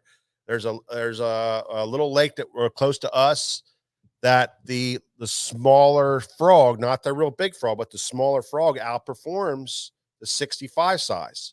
So it's just a little bit smaller. It's not that much smaller. It's a little bit smaller. It seems to get more bites than the other one. And it's just been proven. So much so that we sell out of it all the time. And they almost all go to this one lake. So, and I'm saying you need to have a whole box full of every size and every color, but you should have frogs from the little bitty ones, little number 40s, and you should go all the way up to the big giant King Daddy frog, because there's situations where they are going to absolutely make a difference, and you need to be prepared for it. And over the years, we've built that up because we've encountered it with friends of ours, or on a trip, or didn't have it and got our butt kicked, and that ain't going to happen again. Now it's in the box. So, or we figured it out, or we tried it on our own and figured something out with a smaller frog or a bigger frog. And it's just important to have the sizes. Yes, George and I throw the popping frog 85 to 90% of the time, and the walking frog, or the regular spro frog, the rest of the time. But I'm telling you, I do not throw this little frog right here. Telling you, I do not do that. But I do throw. I know you don't, but why would they make one if it's not important? It's important. I do throw these two sizes of popping frog, and I feel they cover that pretty well. And one other thing that I really like that has served me well on a couple of occasions is a flapping frog. And I learned about this in a frog only tournament that we fished. We fished a frog only tournament, and we wanted to try to get some options. Because some of the areas we wanted to fish were more open water. And it was early in our learning curve on that open water frogging. And, we had a flapping frog. This particular brand was snag proof back then. It was a snag proof tournament. And they had I forget what they called it, but they had a flapping frog. This bad boy right here is pretty freaking awesome. You can reel it and get that buzzbait sound, and then you can stop it and it just floats in place. I've had a couple of really good experiences with that. So you might want to consider trying the flapping style frog. Another frog style that we've had maybe 2 instances that was a big deal is the blades. Again, this is not like an everyday thing, but there was like twice now where that blade frog really did something good. So, I do mix it up a little bit. It's more about size, and it's more about color. White, black, the bottom. Standard pop and walking. But some of these other, like, fringe type frogs and some of the other brands, the snag proof brand we do really well with because it offers some different profiles. Mix it up. Don't get too crazy with it though. Some of the hybrid type frogs, like we really like this Kira. We talked about the regular Kira. This is the Kira S2 Beat. It's a Kira frog with blades. So you get a nice bluegill pattern with blades that clack together. It's just a little different. It catches fish. They eat it. That's pretty cool because you can't really see it, but there's 2 blades that are together. So when you're working it, they're clacking together and making like a clicking, sound. So you're getting some sound, you're getting some flash from the blades. It's a pretty neat frog. It certainly catches some fish for us. Now, the other style of frog that we really like to throw is what we call a winding frog. Love me that. And obviously we're talking about like the horny toad. Okay. And that's my jam right there, George. For those of you who don't know about the horny toad, you do now. Very, very versatile bait. Actually, it's probably just as good a trailer as it is a frog. But you can skip the heck out of it. It winds. It's got a real subtle little pitter-patter, like subtle buzz bait type of a wind, if you can kind of vision that. Lays out a nice bubble trail. Nice quiet bubble trail. I like to rig it up on a screw lock, wide gap superline hook. Screw it in the nose, bring the hook through, and it's just freaking awesome. Okay. And you'll notice a preference. One thing I can tell you in my experience, you'll notice a preference. If they're on something like this, they're really on it. And we have some tricks. We're full of tricks. And one of our tricks, which we have talked about before, is when you're around a lot of small bait. A lot of small bait, a lot like this tournament that we talked about on Smith Lake, where you got a lot of 1.5 to 3 pound fish on small bait. Winding a little ultra vibe speed crawl as your frog bait. Ooh, there you go, guys. There's one for you. Weightless and winding. That around small bait and average size fish it's just absolutely deadly. I will tell you one thing about that. It's a little tricky to throw on a bait caster. If you had a medium heavy spinning rod with some braid to leader, I'll tell you, it makes your life a lot easier. Awesome setup. I mean, I've caught giant smallmouth on that. Smallies love it.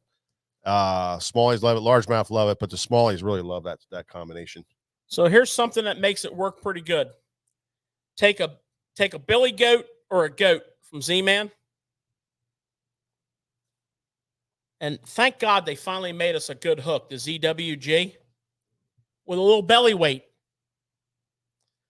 Because of the buoyancy here. Put that together and do that. You fish all day on one bait, and it's money. Mm-hmm. It's that little belly weight keeps it down in the water. It tracks really good. This is a little trick for you that is money. Yeah. And it's kind of the same thing as throwing the Ultra Vibe Speed Crawl, but it's indestructible. And that ZWG hook, no matter what size goat you're fishing, you can match the hook up. They do 3.0, 4.0, 5.0. It's also phenomenal for their toad. Yeah. They have their own horny toad. They call it something else. They call it the goat toad. Again, that little belly weight. You know, one thing you'll notice on your toads is a lot of times you'll cast that toad out there, you'll start to wind it, and it'll be upside down. Yeah, why is that? Pisses me off. I think it has to do with the equator. So if you notice on this side of the equator, the toilet water spins clockwise. Right.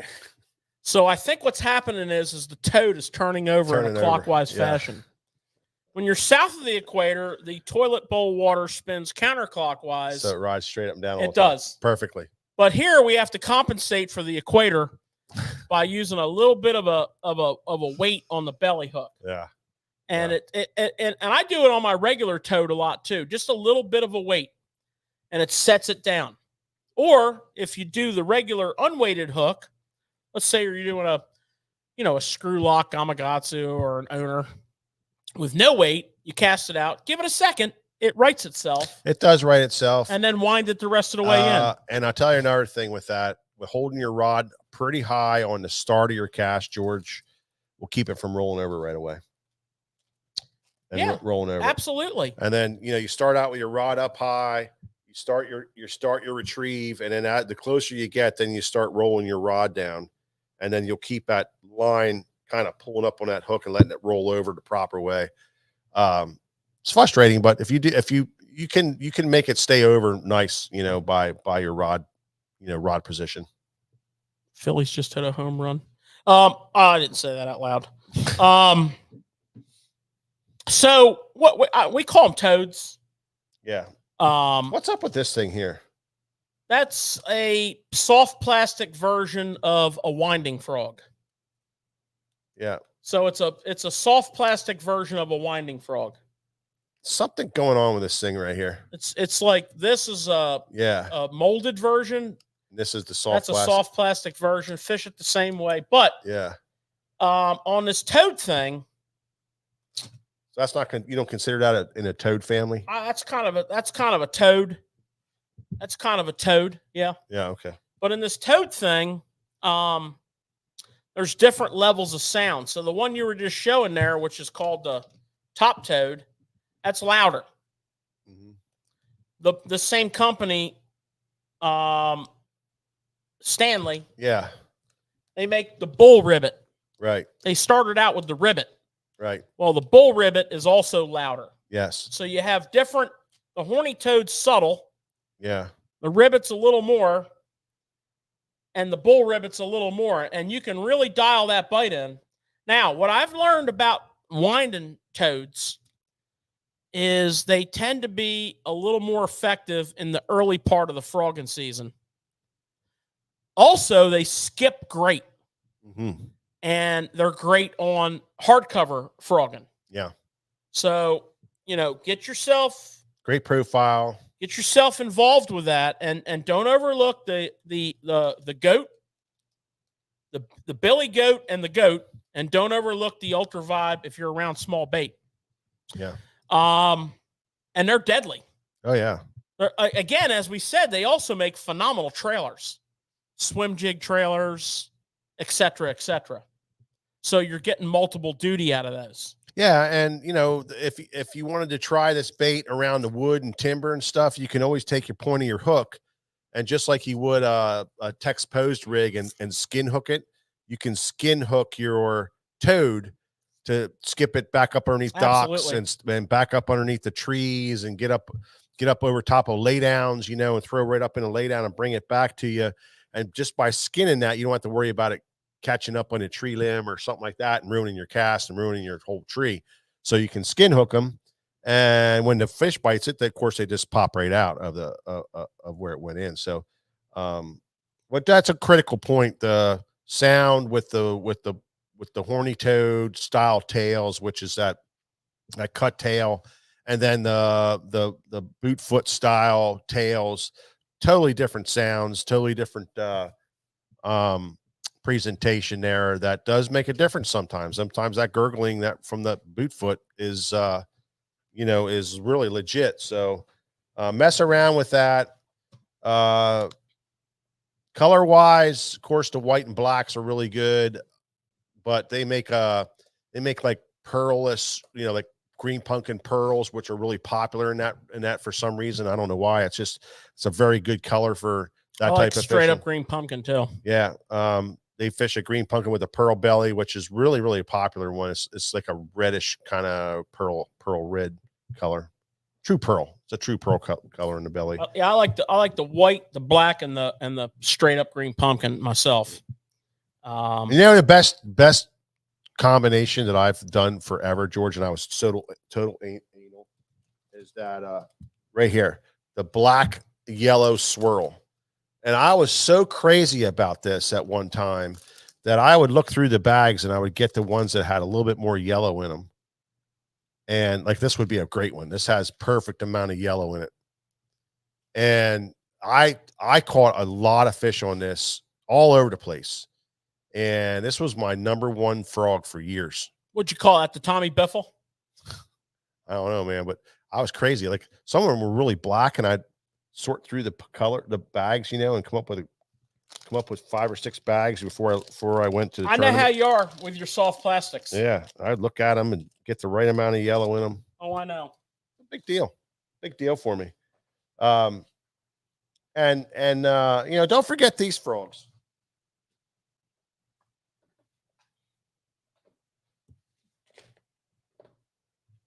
So here's scum frog.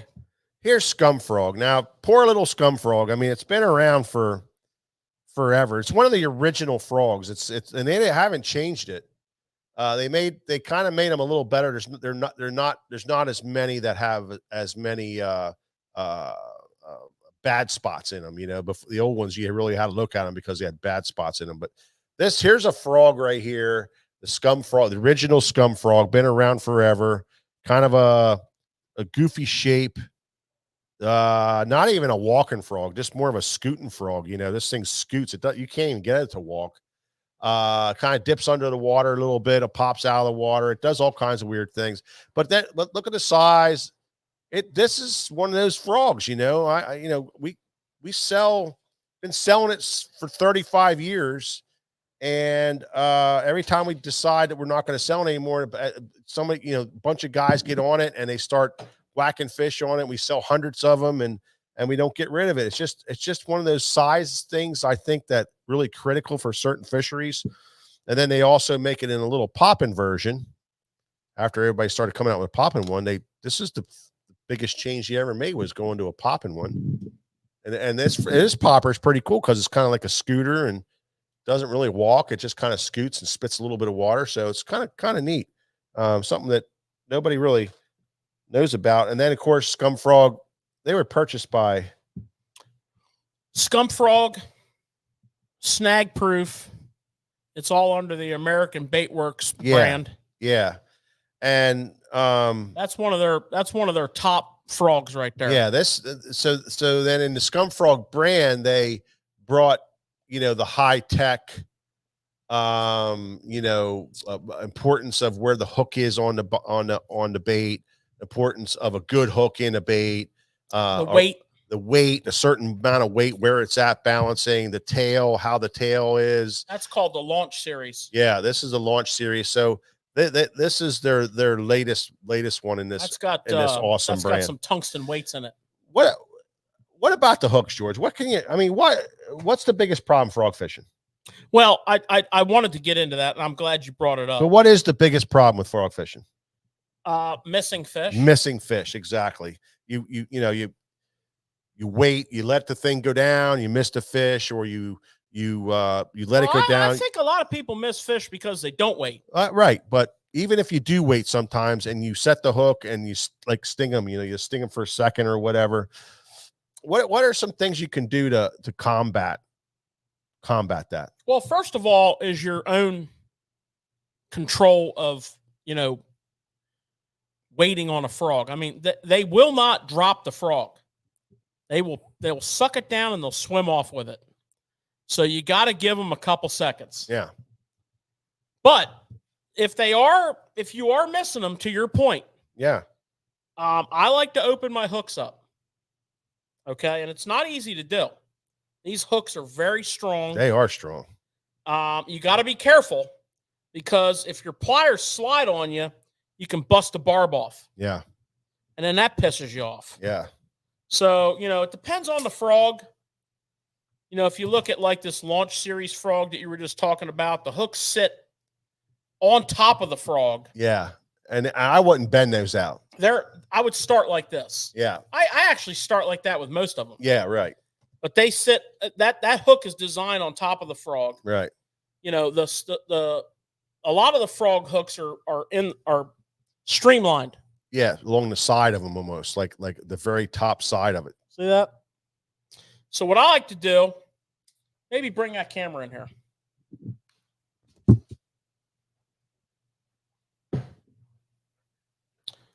What I like to do, and this is a two-step process, and again, be careful you don't mess up your hook. But when you get it right, my last tournament that I fished, which was a couple weeks ago on a frog, my last tournament where I had a frog bite, I went 8 for 8 first thing in the morning. Okay, 8 for 8. That's pretty good for me. So I'm going to depress that body. I got my pliers. I'm going to come in right here. I'm behind the barb. I don't want to mess that barb up, right? And I want to open that hook up. And by open it up, I mean I want to go up, straight up, just a little bit. Kind of tweak it a little bit. And then look at your hook in relationship to the other one. Okay, that hook is picked up. This hook's down into the bait. This hook's picked up. Okay? Now I'm going to open this hook up this way. I call it offsetting the hook. And I'm going to grab it this way, but not up on the point. Okay? Squeeze the hell out of your pliers. Take your time. Work it a little bit. You don't want to overbend it. And now I sight it up. And you'll notice that this hook, if you look at this hook, this is factory.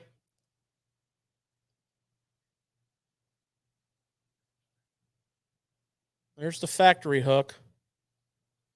It's tucked down in there. Here's the modified hook. See that gap between the body and the hook? It's opened up just a little bit. I don't want to get it too aggressive because I'm going to snag all my cover. And now I'm going to do the other side. And now I'm going to have a frog that increases my hookup ratio. I mean, I'm a firm believer in this. And then, of course, the next thing I'm going to do is the legs. So we have a round rubber legging, right? And I am going to shorten one side about that long.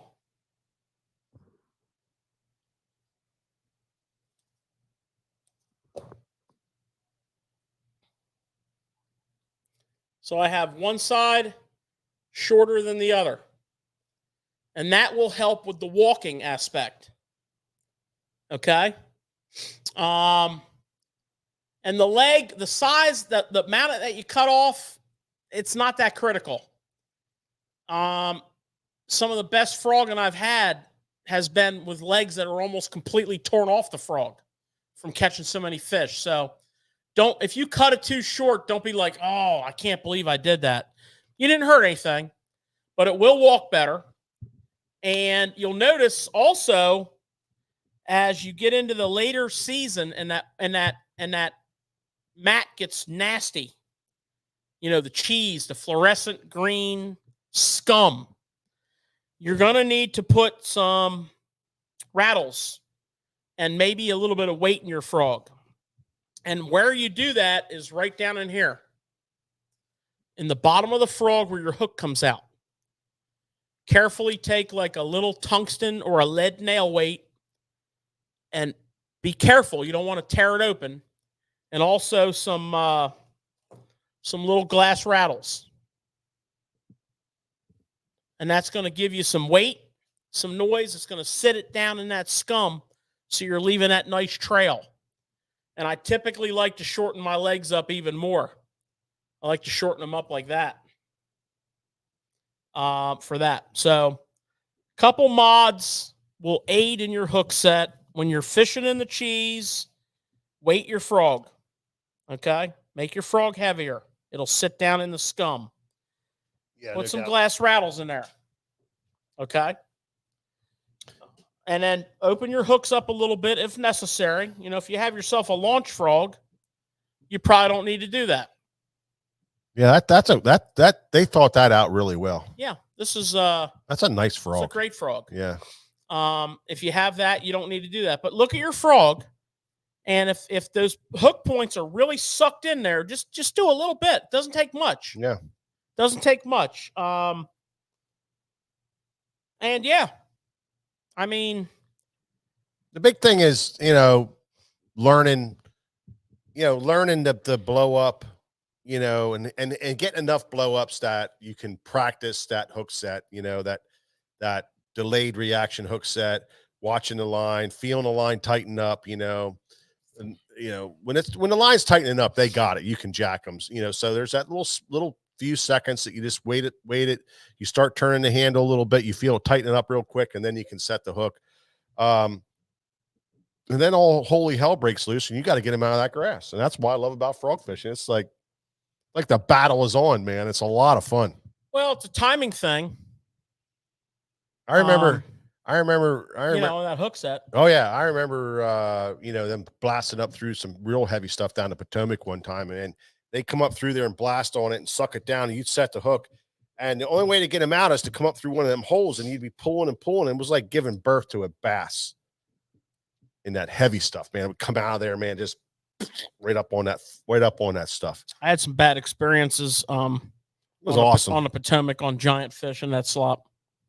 But yeah, I also had some good experiences. Yeah, I know. It's I pretty cool when you get them landed. You're going to lose fish, George. Let's just face it. You're going to lose a lot of fish on frogs. You're going to miss a lot of fish on frogs.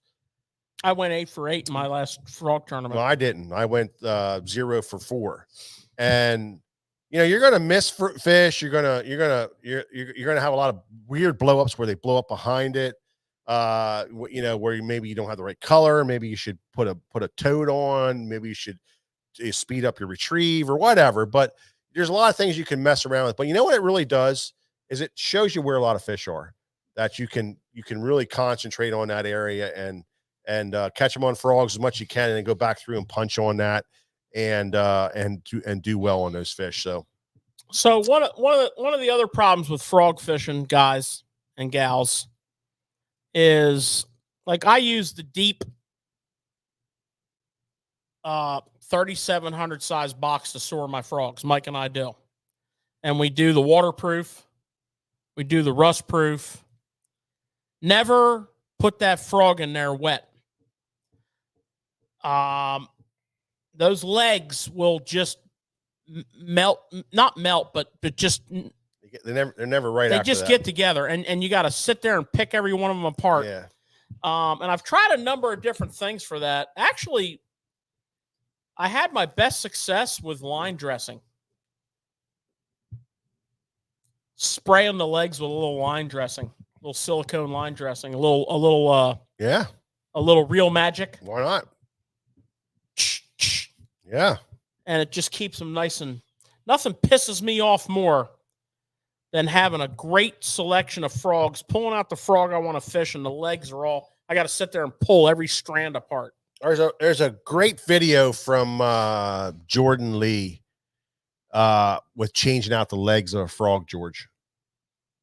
You know, for when they really get bad, or when you're chopping them down, working for a special situation. You're not going back there. Why have that frog just set there, not being in use? You know, you can pull the old legs out, and he has this great trick of pulling legs back in it. You can watch Jordan Lee's video and check that out. That'll help you modify your frogs. So he'll modify a lot of them with different colors, different strand amounts, and pulling those legs through there is a little tricky. I'm telling you, he has a slick freaking way of doing it. Beautiful, really slick. Well, depending on didn't you watch it after I told you to go watch that? I didn't. Yeah, it's badass, man. I've used my skirt making tool, the part that pulls the skirting through the tube. Yeah, I've used that already. Yeah, this is so much slicker than that, man. And it's kind of like, I feel like I'm at the dentist and he's rooting around there trying to find out where to stick that freaking needle with. You watch his video, it's slicker than hell, and you'll start changing your tails out a lot quicker. And all that big pile of frogs there that you don't use because you quit trim the legs too long, you'll fix all that in a heartbeat. All right, so to summarize, because we're running long again. Yep, we got to get going. So we had our frog frog pointers. We talked about the rods. Yeah, very important about the rods. The lighter power for skipping, the heavy mat, and then somewhere in between for every day. The fast gear ratios, 8 to 9 gear ratios. 50 is the lightest braid you want to fish. 65 is standard for me, but to each their own.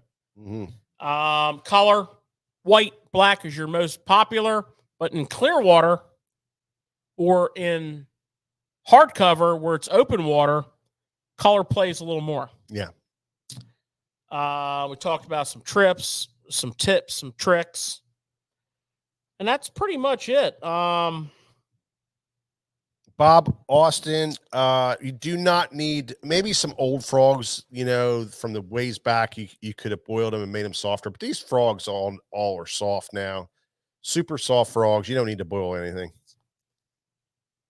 And I saw Old Doyle's rule on there by Ryan Bauman comment, Old Doyle's rule. Now, is that the same as Coughlin's law? I don't know. When the money's gone and the liver's shot, the whiskey we still got. Is that the same? Oh, is that what he's talking about? Oh, it could be. I don't know if that's Old Doyle or I don't know Coughlin or what. I don't know what Old Doyle is all about. I got confused with that. Well, I hope you guys got some good pointers out of it.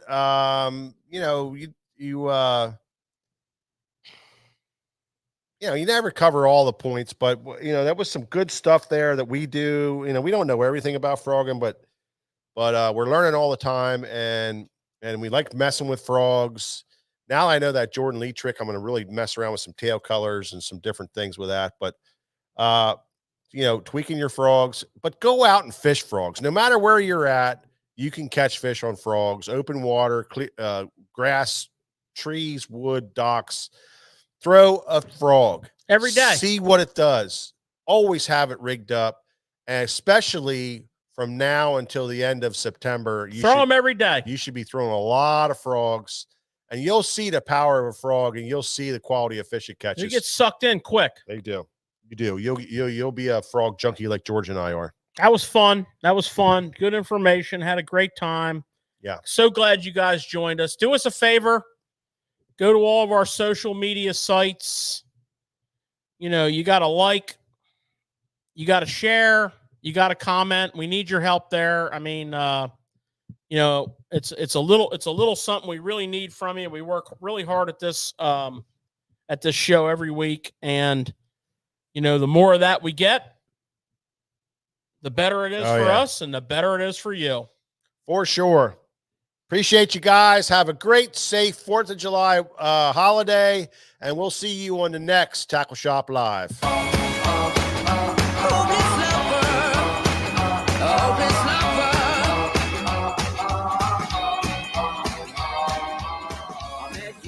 Sunny day, right there you took my breath away. Young and pretty, was it just a dream? The next day you called me up, you told me I'm your little buttercup. You came over and you fell into my arms. Well, I know what I feel. Please tell me your love is real. You make me